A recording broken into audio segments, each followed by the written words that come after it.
Good afternoon. I'm Sidney Porter from the Health Physics Society History Committee, and it's my pleasure to be video interviewing Don McDonald, who is a native of Philadelphia and has worked for the Pennsylvania Bureau of Radiological Health for many years. Don, you want to tell us how you got started in school and ended up with a queer title of health physicist? Well, I was unhappy with my job I had at the time, and I wanted to make a change, and I answered an ad in the paper that the Pennsylvania Health Department at the time put in there for a health physicist. And although I had no experience in health physics, I had to be truthful about it. I didn't even know what health physics was. But the only requirement was that you have a degree in engineering, which I had. So I answered the ad, and I was interviewed by Tom Jaruski, the head of the radiological health program at the time. And this was 1964. 64. Now before then you had been in the Navy, correct? That's correct. And you had been working with instrumentation of some kind? I worked in an electronics shop in Pawtucket River Naval Air Station. And how long were you there, by the way? I was there about 3 years. Prior to that, I had gone to a couple of schools to learn electronics. Okay, and when you got out of the Navy, what did you do next? I took a job as a technical writer with RCA, and while I was working for RCA as a technical writer, I went to evening college at Drexel University, and I obtained my degree in electrical engineering. It took me 8 years. Well, I know it's a tough course, electrical engineering there at Drexel. There's a good engineering college. And so as soon as you got out of Drexel, then what did you decide to do? Well, like I say, I wasn't happy with my job at RCA because of several factors. There was travel involved that I didn't want to have to do. And plus, their government contracts expired every 2 years, and you never knew whether they were going to be renewed or not. So I didn't like working under those circumstances. I felt I wanted to make a change. The ad that the Department of Health, Pennsylvania Department of Health, put in the newspaper sounded interesting, and I applied for it. Yeah. And of course, what was Tom like as a boss, by the way? Tell me more about Tom. Tom was a great boss. Probably too easy, if anything else. You could get away with too much with Tom, really. It's interesting. He interviewed me for the job in a diner on the Bolingbroke Pike in Lansdowne. At the time, the department was involved in decontaminating a haunted house in Lansdowne that a professor from the University of Penn used to process radium. Professor Kachavian, yes. That's right. And Tom, when he was interviewing me, told me, of course, that's why he did it down at that diner, because he was down there working on that project. But he said I would be inspecting fancy hospitals and fancy doctors' offices, and there'd be these pretty technicians and nurses that I'd be dealing with. I see. You were a bachelor then, I think? I was a bachelor then, yes.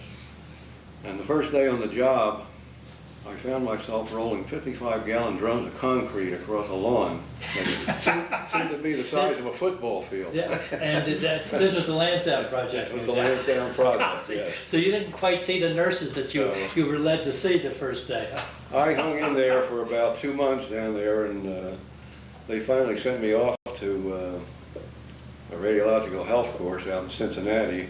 Taft Engineering. Taft Engineering, and that was my first experience of really learning something about radiological health. And they were fine courses. That was an excellent course, I went in there knowing nothing, and when I came out, I felt pretty knowledgeable.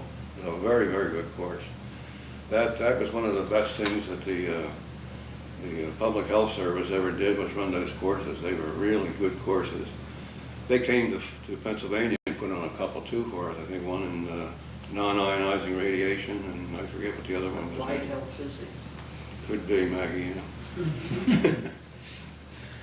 They were very good. I think they did away with those that school because of financial problems later on, but I'm sorry to hear that, if it was true, because it was really worthwhile, really good school. Yeah, I was very impressed with it myself. And so you were able to take a number of practical courses in health physics. Mm-hmm. Well, not long after well, let's see, I started in '64. In the fall of '65, I guess September of '65, I went to on a fellowship to Temple to get a master's degree in radiological health. And the Rod Ice? Yes, I think, yeah, no, I think Dr. Henney was there at the time. Dr. Henney, you remember the name? I think it was, Dr. Henney was he certainly had the health physics part of the fellowship course. I don't think Rod Ice was there yet. It could be. Mm-hmm. And so anyway, you got a master's at Temple? Yes, I went to Temple, I guess, from September, well, till the following September. And actually, we had the last 3 months of the course, we were supposed to be doing field work. And where they sent me to do field work was to the Pennsylvania Department of Health. So it was like going back to work for 3 months. I see. And so what did you do for your field work? I did the same work I was doing before I went to school.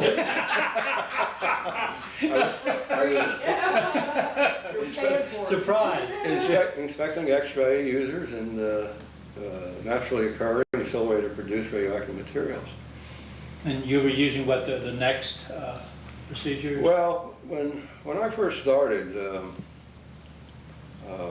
I guess our program was a carryover from when it used to be conducted by the industrial hygienist. Before Tom Jerussi got there, before they had any health physics expertise in the program at all, the industrial hygienist used to do the radiation inspections. And of course, that wasn't their bag, radiation. They really had no expertise in that field. And some of the things that were done, it was pretty bad. It was an insufficient program. Really, give you an example. The first person that took me out to do an inspection showed me how they check collimation on an X-ray beam. And he said you find out whether they're collimating by asking if they have a set of cones. So if the doctor pointed up to a shelf and he had a nice fancy set of cones there, collimation was okay. And the little bit of exposure measurements that they made had to do with occupational exposure. They were interested in the people working there, because it was Occ Health, really. We were a section in the Division of Occupational Health, and they didn't care anything about patient exposure. I see. Well, the people on the floor below, that didn't make any difference. Well, no. Well, I don't. They would probably. They might check the floor below there, you know, if you're in an accelerator facility or something like that, or a therapy facility. But that's all they were interested in, was people working there, were they getting exposure. So one of the first things that I can remember doing when I started with the program, I said, well, look, one day I reached up and grabbed one of these cones that they talked about, and there was about 1/8 of an inch of dust on the thing. So you knew that they weren't using them, they just had them. And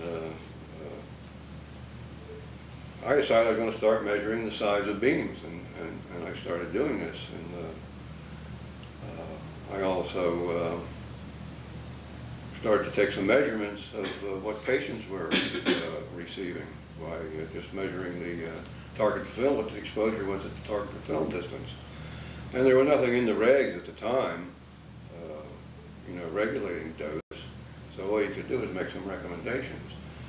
If you measured, for a chest x-ray, you measured 500 MR at one doctor's office, and you went to another doctor's office, and you measured 1,000, you would tell the doctor, look, Dr. Jones down the street there, he's doing the same thing you're doing, and he's getting a good x-ray radiograph with 500, and you're getting 1,000. why don't you try, making some adjustments to see if you can't bring that down, because he's getting a very fine picture. Why don't you try increasing your KVP and lowering your MAS, or maybe adding a 0.5 millimeter of filtration or something like that. Now, Bobby, this is the middle 60s? This was the early, middle 60s, 66. Because there were good NCRP publications out at that point, had been, since the late 50s on this. But anyway, they weren't being used in the state of Pennsylvania, obviously. Well, they certainly weren't being used by the doctors that were using the equipment, and the industrial hygienists probably didn't even know they existed. Now, along about that time, the Feds instituted the program, you mentioned it earlier, the NEXT program. I think it stood for Nationwide Evaluation of X-ray Trends. And they standardized a procedure for making measurements for certain types of projections. I think there was about 6 of them involved, a chest X-ray, a lumbar spine, an extremity maybe. And there was a set procedure to do it, and they provided the equipment to make the measurements with, and the forms to collect the data on. And I think there was about 6 states involved in the beginning on a prototype trial for it. Pennsylvania was one of those states. And when you sent the data into Rockville, they would compile it all and send it back to you, and you could see what the mean exposure was for a certain type of projection. And when the next time you went to an office and did an inspection, and you could show the doctor the results of all these measurements that were being made, and either he's right in the middle or he's way above, and you could keep on making recommendations of how you could lower that exposure. So I think Pennsylvania was one of the leaders in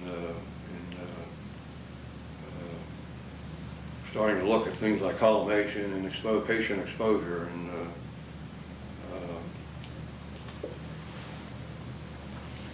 I see. And how many years did you work on in this area of machine X-ray?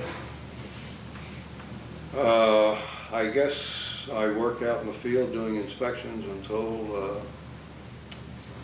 1972. I think that's the time that, around the time Joel Lubenow left. And at the time, Joel had been the division chief of radiation control.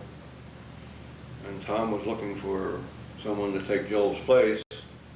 And I think his first choice turned it down, and I was his second choice, and I agreed to become a division chief. I was always sorry in a way I did that, because the increase in salary really wasn't that great, and it took me out of the field. It took me from having my hands on the equipment and doing the inspections and talking to the radiological physicists and the health physicists that are out there. And it's how you learn. And once I became the division chief, I got bogged down in too much paperwork, and I made a bad mistake of not getting out in the field once or twice a week to keep my hands on things. So I really enjoyed the job for the first 10 years or so. Not that I didn't enjoy it afterwards, but it wasn't as much fun, I didn't think, when you became a division chief. And so you were division chief from about 75 until 72 till I retired in 95. And then also, that's a lot of years. Well, you must have seen a lot of changes take place during that time. Oh, sure, naturally. There's one thing I'd like to talk about, Sid, that one of the projects that we got involved with early on back in the 60s, this was before I was the division chief. Joel was still the chief. There had been a lot of reported overexposures with people that were using X-ray diffraction equipment. Oh yeah, I remember some publications in the Health Physics Journal on this. We did a special investigation checking those units and trying to find out if any of the operators had been overexposed. And we have pictures in our files of some real bad burns on fingers and hands. And in a few cases, some of the operators even had to have part of their fingers amputated. And the problem was, especially with X-ray diffraction equipment, in order to change a sample, you had to reach up and close the port on the X-ray port and then go in and change your sample. Well, sometimes they forgot to close the port and they went right into that high-intensity beam. And I do believe in some of the equipment designs, you could even get exposure in how you closed and opened that port if you weren't careful how you grabbed a hold of it. And we wound up presenting a paper, I think it was published in the Health Physics Journal, about the results of our findings and how people were getting overexposures. And of course our recommendations were to provide an interlock that would prevent people from getting to the sample without making sure the port was closed first. And we revised our regs to require an interlock right away. And I worked on a committee, a Conference of Radiation Control Program Directors Committee on the suggested state regulations. I worked on the one for analytical X-ray equipment. And of course there is a requirement now that there be an interlock. And that was a worthwhile thing I think we accomplished. Oh, absolutely. That was a landmark paper. I remember reading it and saying, oh, wow, this is... I won't take credit for that. I think it was Joe Lubenow that really wrote the paper. I think Tom got his name in there too. Yeah.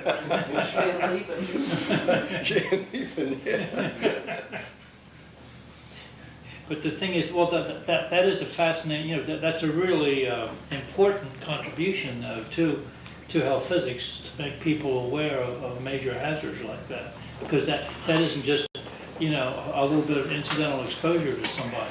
I remember the incidences where there were some very severe burns. Mm-hmm. One other thing, too, I spoke about the NEXT program. Well, there was about maybe 6 or 7 projections that we did studies on. And one of the physicists on our staff decided he was going to take some measurements for mammography, which wasn't one of the next projections. And he, when he was doing an inspection, doing a next survey on equipment, back in those days, the equipment they used for mammography was the same equipment they used for other projections. They didn't have dedicated equipment.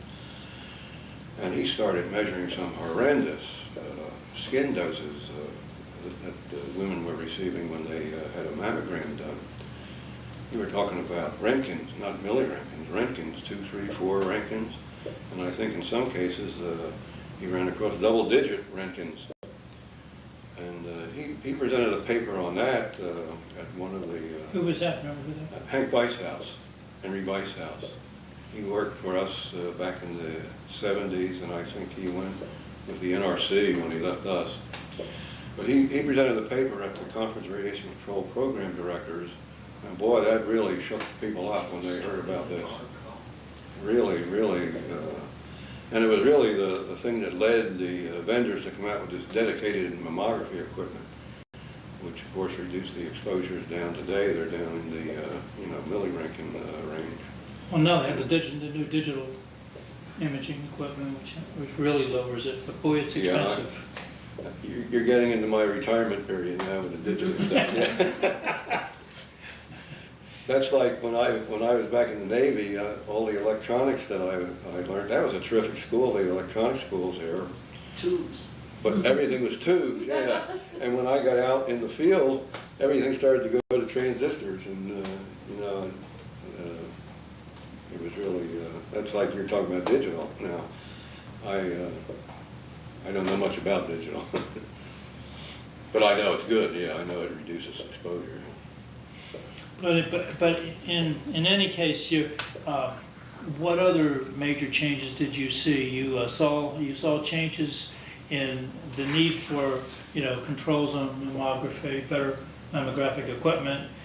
You certainly saw need for changes for the big X-ray diffraction units, because they used to be ad hoc. I remember every college had their own deal that they would set up and just have the lead bricks around. Remember, a lot of the beam stops was somebody taking a lead brick and dropping it in.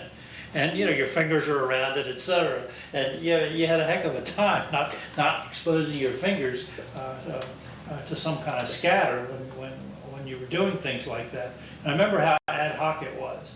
Now everything seems to be that you buy nice equipment with interlocks installed and checked. And so, you know, there's been a huge change there. Well, what other changes have you seen, Don? Well, I'll tell you, Cindy, when Joel and I were running the program, we had the foresight to hire some real sharp health physics people to run the inspection programs. People like Stu Levin and Jim Yusko, Hank Bicehouse, and Jim Copenhaver. Because eventually, when TMI came along, I was pretty much taken away from overseeing the X-ray program. And at the time, Tom had been involved in a uranium mill tailings project out in Canonsburg. And when TMI came along, of course, Tom had no time to handle this uranium mill tailings project, so he turned it over to me. And, well, tell me, I've heard about the Canonsburg project. I don't know a lot of details, but tell me about what you did. Well, what I did personally, I was involved more with administrative things. I was involved with the taking of land through eminent domain. I was involved in relocating the tenants that were in the industrial park. How many people were there? I mean, how big a project was this? Sounds like a big project. Well, it's a Superfund, or one of the. No, it wasn't a Superfund project. It was. I think it was just called the UMTRA, the Uranium Mill Tailings Project. UMTRA. And most of the sites that where they had stored these tailings were out in the western part of the country. Canonsburg really was a small site, really, but there was a couple of activists out there that wouldn't let anyone rest on this. You know, they kept talking about stuff buried in the lagoon out there was going to get into groundwater, and everyone was going to get contaminated. And the park itself was an old industrial park, and it was. So that's 79. So there was an ARAC map of that area. So you knew the extent of the tailings, right? I'm sorry, so the extent of the towns. Of the tailings. Oh, we knew that the tailings were buried in a lagoon, and the concern was, are they going to stay there, or would they get into the groundwater? And it was a DOE funded project, and we looked at several other sites where we might dig the stuff up and bury it out there, and of course every time somebody found out we were thinking about burying it in their backyard, holy hell was raised, and the decision finally was made to stabilize it in place. So they dug up this lagoon, and the strange thing was, when they got to the bottom of that lagoon, it was as solid as a rock. Nothing would have ever gotten out of there. But of course, they'd already started the project, and they went on and put liners in, and you know, it's a very sophisticated disposal site today, and they monitor it continuously. And I think the whole project cost $100 million. It was close to 100 million, I think, and not that high. No, 30 million to avoid one extra lung cancer per century. Something along that line, yeah. And the place was a terrible beat-up park. It was old, and the buildings were falling apart. They all had leaks in the roof, and I forget what the final settlement with the owner was. It was something like $1.5 million, and he made out like a bandit on that, I'll tell you. he wound up in Florida, retiring to Florida. He never went back into business.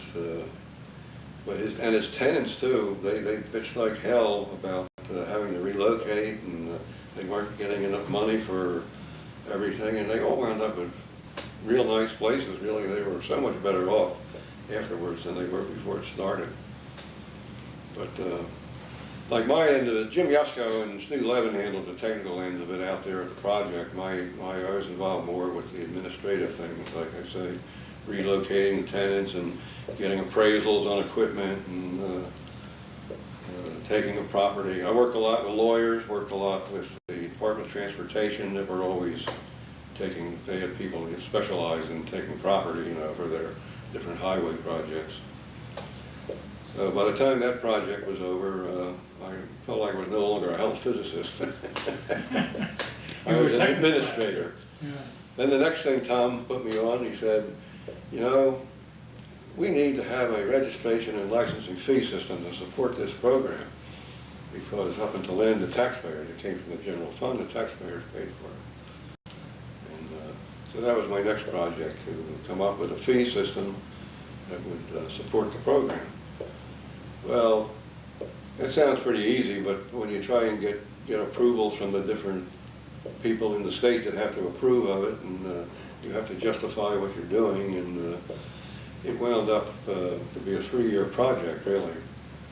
And then we finally promulgated the fees, and the registrants and licensees found out they were going to have to pay an annual fee when they never had to before. Well, they went through the roof.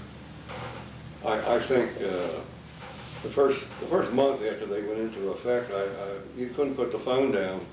It would ring again, and it would be another registrant complaining about their $55 annual fee that they had to pay, or their $100 annual fee. The fees are really real fair, I thought.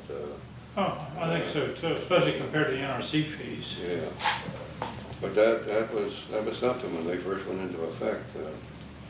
Well, they're slowly jacking them up. They just moved them up this year in anticipation of becoming a state. That's something I forgot to tell you about. When Tom Jaruski interviewed... I've never heard this in anticipation fee before, but there's a new in anticipation fee that they're now getting from everybody, because they haven't done it yet, they're just anticipating doing it. When Tom interviewed me in 1964, one of the things he told me was that in addition to what we're already doing, it won't be long before we become an NRC agreement state. That was 64. But next time you see him, talk about that. Oh, I did. So as far as I know, we're still not an agreement state. No. But we're anticipating, right? Right. Well, but I said, they just raised all the fees, like 50%, but it's in anticipation of becoming an agreement state, which I thought was really interesting. What's going to happen when they really get there? You know? It'll be interesting. But anyway, so was this your last big assignment, Don? The fee structure? Well, somewhere along the line, I don't remember when this happened, but I guess it was around 1990 that the department decentralized the field offices, and like I was no longer the boss of the people out on the field, and so what went on out there pretty much was run by the people that were in charge of each of our field offices. We had 3 field offices, one in Pittsburgh and Harrisburg, and the other one's in Conshohocken right now. One time it was in Reading. One time it was in Philly originally, yeah. Yeah, when Joel and I were down there, and Jack Davis, when we were just starting out, it was in Philadelphia. I remember Jack Davis. Yeah, Jack in Spring Garden Street. Spring Garden Street was Joel, Jack Davis, and I, and Leon Bonchor. oh He no, was the regional industrial Yeah. engineer. I'm thinking of the gentleman Jesse Lieberman. Frank Willard. Frank Willard. We shared an office, the 4 of us, and we were all chain smokers. So, you can imagine what that office was like. Nobody would come in it. And I don't know about Frank, but I know Joel and I and Jack all stopped smoking.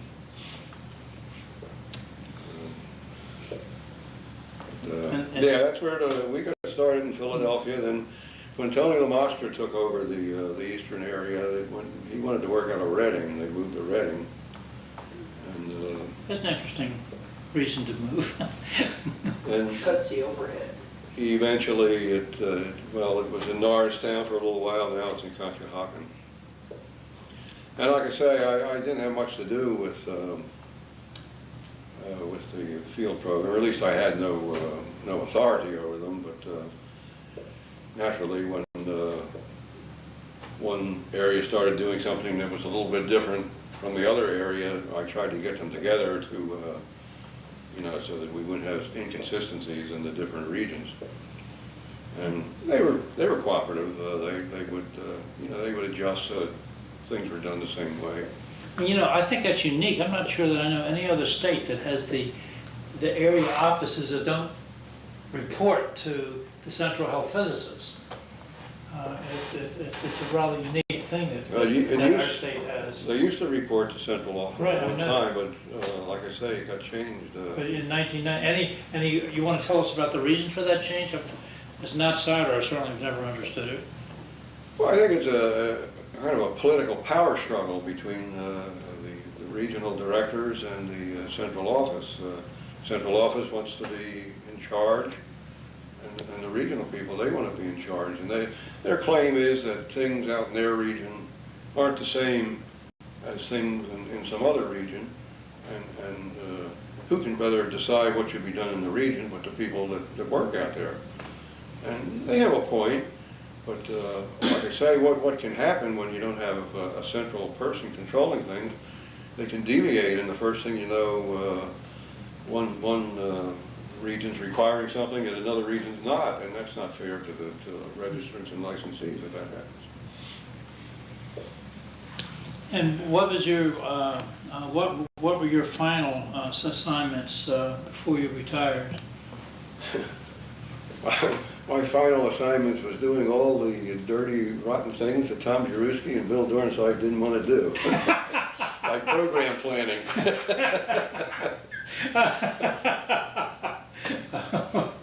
We had a deputy secretary that was a fanatic on program plans. Everyone had to have a program plan, and they called somebody from each program in and told them, how they wanted it done and why they wanted this and why they wanted that. And when I went back and talked to the people about it, I could never get them to understand how to do this thing. So I wound up doing them all myself.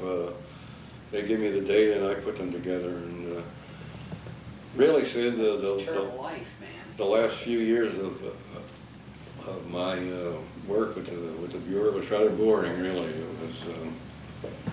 It really made me think back to the days when I could have said no to Tom about being the division chief, and I would have been out in the field. And I said, boy, I wish I had done that. Tony Lamostra did. I wish I had.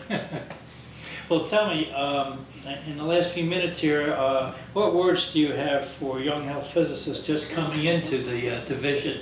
Well, what words of wisdom do you have for these guys that don't have your wonderful experience? They're just starting out at the bottom of the totem pole, so to speak. Pray for an accident.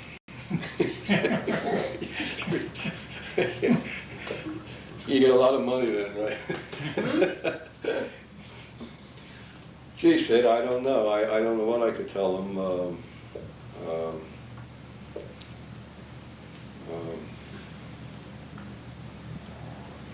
Well, things that, how is it, overall, how was it as a place to work? You were there for a lot of years. Oh, I loved my work, especially when I was out on the field. I would say after I had worked here for about 7 or 8 years or so, I was a pretty sharp person. I really knew some health physics. And I know one year they had the annual meeting out at Pittsburgh. I think it was in 70, something like that. 69. 69. And I thought about taking the certification test, and I said, gee, I like it here. I'm not going to ever leave the state. And the only reason for me to get certified would be if I wanted to be the director. of the Bureau. And I looked at Tom, that man's 8 or 9 years younger than me. I ain't never going to be the director. So I said, the heck with it. I never did take the certification test, but I think I could have passed it back in those days. But boy, after I left the field and got bogged down with too much paperwork, I could have never passed it without, taking the refresher courses. I guess my advice to anyone starting out in the field is to keep yourself involved in hands-on activities, and if you ever get in an administrative position, don't completely stay away from getting your hands dirty and out in the field, because that's where all the fun is, really. That's what I enjoyed the most. Well, Don, thank you so much for spending some time with us and telling us about your varied career. And obviously you've contributed a lot over the years and enjoyed yourself too. And it sounds like you're a wet hands man kind of guy that, that enjoys it, and I can certainly relate to that.